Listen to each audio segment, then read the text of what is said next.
Hola chicos, espero que se encuentren muy bien. Lo que pude notar en sus trabajos fue que algunos compañeros tienen en claro el uso de los signos de puntuación, sobre todo de la coma, pero también existe una confusión en cuanto a cuándo utilizar estos.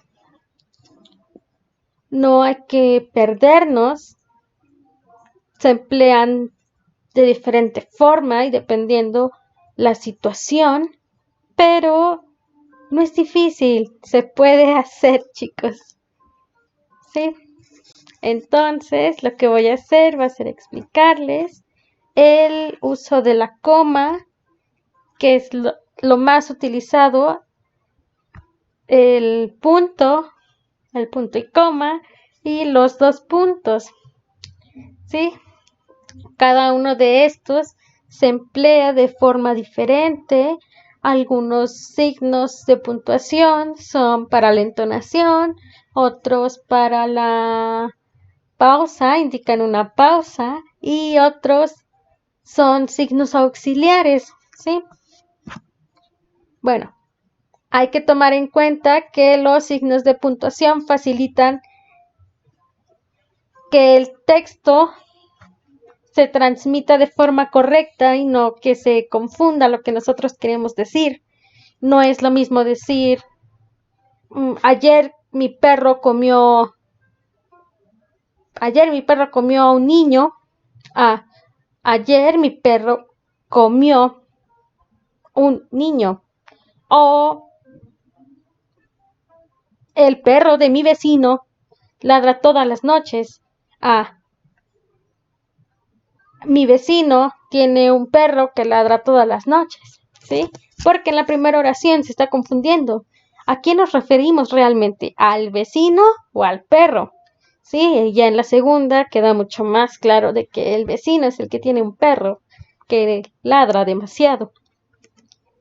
Pero ojo chicos, los signos pueden indicar tres cosas: la pausa, la entonación y la distribución del texto.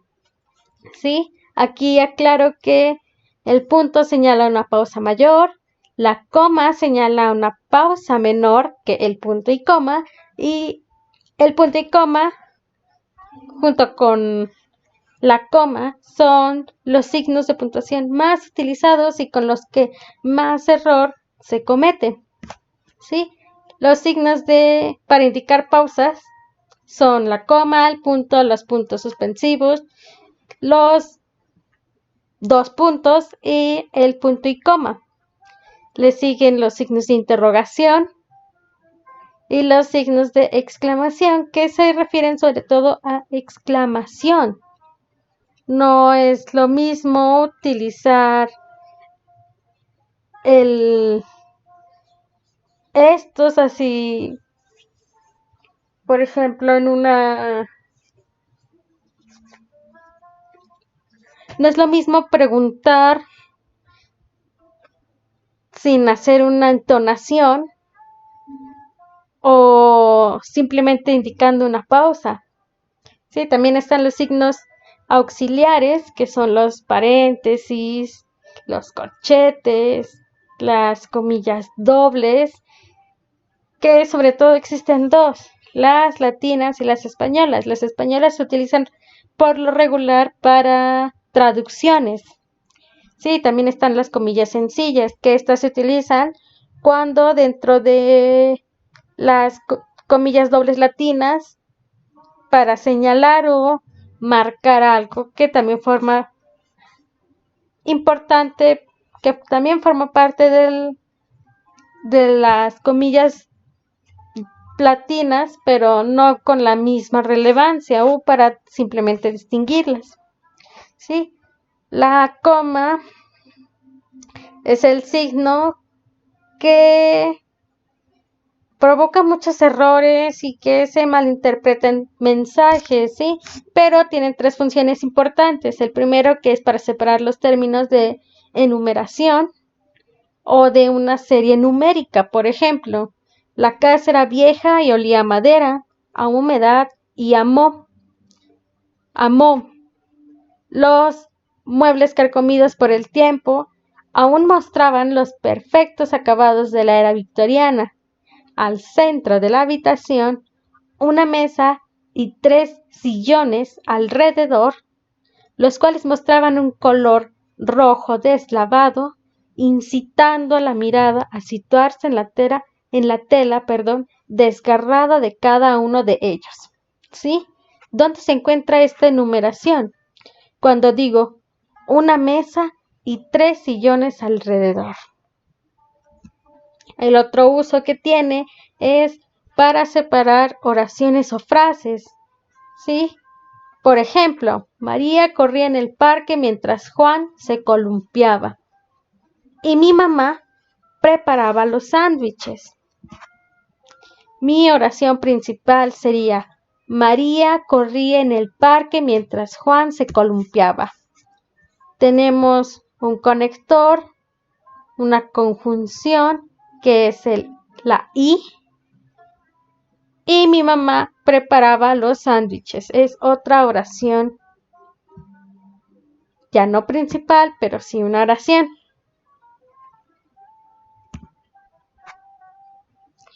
Y finalmente tiene encerrar una palabra o una frase incidental dentro de una oración principal. Por ejemplo, mea culpa. Fue por culpa mía. Mea máxima culpa. Aquí yo ya les estoy señalando a ustedes en azul que esta es una oración incidental. Y continúa. No puedo acallar mi remordimiento por ser, en parte, responsable de la muerte de mis padres y de mis 2 hijos. El mundo comprende que no tenía por qué saberlo, pero en el fondo de mi corazón persiste el sentimiento terrible de que pudiera haberlo salvado, de que acaso me hubiese sido posible.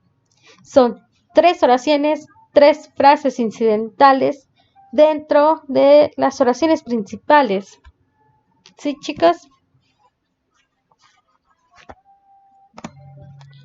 Ahora, el punto y coma es un tanto difícil de explicar porque aquí sí entra lo que sería la gramática dura, ¿sí? La gramática difícil.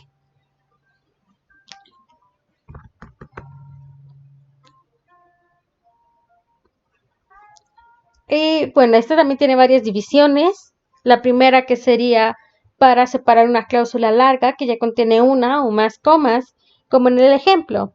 No es honrado, por lo tanto, el gobernante, director, capataz o jefe de una oficina o institución que para satisfacción personal sacrifica los derechos de uno solo de sus empleados.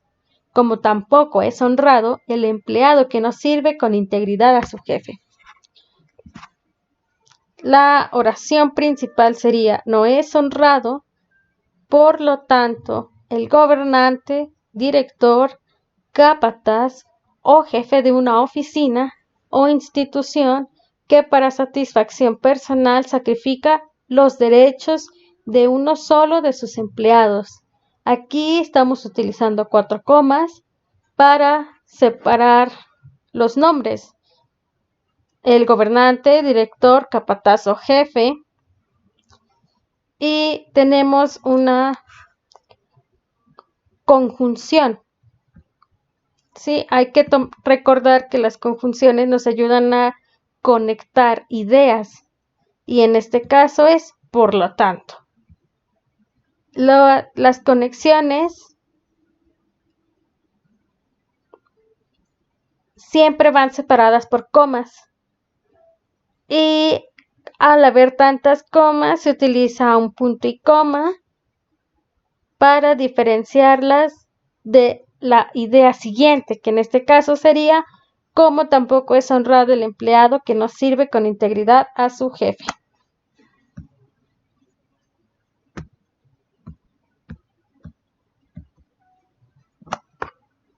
La otra forma de utilizar el punto y coma es para dividir dos oraciones largas que están unidas por una conjunción. Por ejemplo, el anuncio es el arma más eficaz con que cuenta un comerciante. Y un buen programa de anuncios aumentará las ventas y las ganancias de una corporación. ¿A qué nos hace referencia la primera oración? Porque es importante que las personas que están comenzando un trabajo se den a conocer. Bueno, la segunda oración lo deja en claro. Por la remuneración que éste puede tener. ¿Cómo separamos esta idea?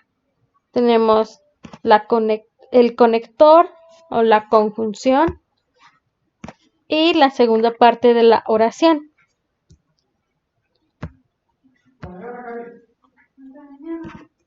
A esto también se le conoce como oración yuxtapuesta porque está haciéndose uso del punto y coma y de la conjunción. También es útil para separar nombres en una oración, sobre todo cuando se está haciendo referencia a varios, por ejemplo, autores, ¿sí? Y sobre todo cuando va de apellido a nombre, ¿sí? Por ejemplo, Maimí Enrique, Velarde Irene María, Acosta Esther y Quintero Jorge ganaron una beca para proseguir estudios hacia la maestría de estudios hispánicos.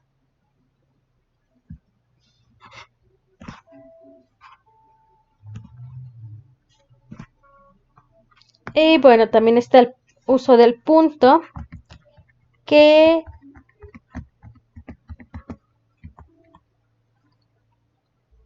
se usa después de terminar una oración de un mismo párrafo o cuando se termina un escrito. Siempre se olvida poner el punto y final, pero es importante porque nos dice que la idea está concluida. O después de una abreviación como el AM, el PM, el señor, ingeniero, licenciado, la abreviatura de maestro. También se usa después de los números que forman parte de una enumeración, cuando se hace un listado, cuando se enumera, cuando se usan paréntesis, pero cuando se usan paréntesis, si ponemos primero el punto dentro de los paréntesis, ya no es necesario ponerla fuera, al contrario, se quita ese punto final. Ya estamos aclarando de que hasta allí llega toda la idea que pretendemos decir. Los dos puntos indican una pausa larga y más corta que el punto. Menos larga que el punto. Por ejemplo, cuando se saludan las cartas. Por ejemplo, cuando yo digo, querido Roberto, te escribo para saber si estás bien.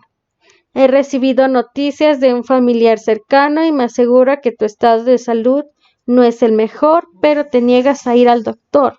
¿Por qué? También cuando se ejemplifica, cuando, por ejemplo, decimos así, ponemos el ejemplo, o el más famoso que es el por ejemplo, o de esta manera, como sigue, a continuación, las siguientes, siempre van dos puntos. después o antes de una enumeración. Por ejemplo, los nombres de los 5 océanos son Pacífico, Índico, Atlántico, Ártico y Ártico. O, por ejemplo, el testigo tiene 3 hermanas: Luisa, Josefina y Lidia. También los 2 puntos se usan para representar como resumen o conclusión de lo que la precede. Por ejemplo, la honradez no es solamente el acto material de no tomar lo ajeno, es el acto espiritual de la remuneración, de la renunciación del yo. O cuando se está haciendo una cita, por ejemplo, Benito Juárez dijo: el respeto al derecho ajeno es la paz. Aquí estoy aclarando la cita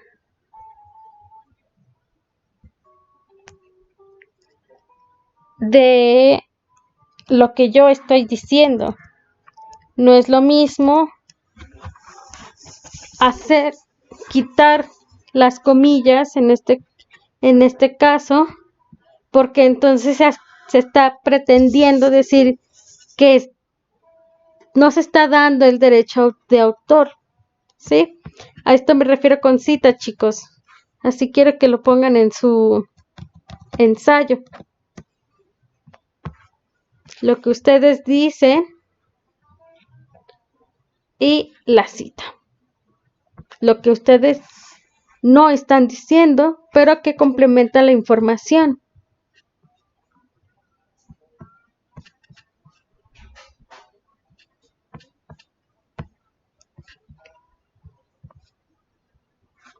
Estas diapositivas se las voy a compartir en el grupo y espero lo revisen. Y si existe alguna duda, bueno, pues pueden mandarme un mensaje y con gusto se los aclararé.